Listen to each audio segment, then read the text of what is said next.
কালকে সারারাত সোনাকে নিয়ে খুব ব্যস্ত ছিলাম। ভোরের দিকে সোনা ঘুমিয়েছে আর আমিও একটু ঘুমিয়ে গেছিলাম চোখটা লেগে যাওয়ার জন্য। আজকে সকালে ঘুম থেকে উঠেছি প্রায় ওই ৮টার দিকে। উঠেই সকালের সমস্ত কাজে লেগে পড়েছি। আর এখন যে বাসনগুলোকে ভালো করে বাসন রাখার রেকে গুছিয়ে নিচ্ছি। আর রাত্রিবেলায় তো রান্নাঘরের কাজটা শেষ করে রাখি, যেহেতু সকালে আরও অনেক কাজ থাকে। যাই হোক, এখন ঘরটাকে মুছে নিচ্ছি। So hello everyone, good morning সবাইকে। আমার নতুন ব্লগে অনেক অনেক ওয়েলকাম আর ভালোবাসা জানাচ্ছি। আশা করি তোমরা সকলে ভালো আছো। তোমাদের ভালোবাসায় আমি বেশ ভালোই আছি। স্নান-টান কমপ্লিট। স্নান সেরে ঠাকুরকে ধূপ দেবো। সোনা এখনো আপাতত ঘুমিয়ে আছে। ও ঘুম থেকে উঠলে ওকে খাওয়াবো।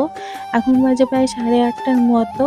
এই যে এখন ধূপ দিয়ে নিচ্ছি। আর অনেক জামাকাপড় ছিল, তারপরে সেগুলোকে ধুয়ে ছাদে মেলতে এসেছি। আজকের সকাল থেকেই বেশ ভালোই মেঘলা ছিল, কিন্তু দুপুরের দিকে রোদটা উঠে যাওয়ার জন্য সব জামাকাপড় আমার বেশ ভালো মতন শুকিয়ে গেছে। আর এখন বাজে প্রায় 9:30টার মতো। সোনাকে ডাকবো, ডেকে খাওয়াবো।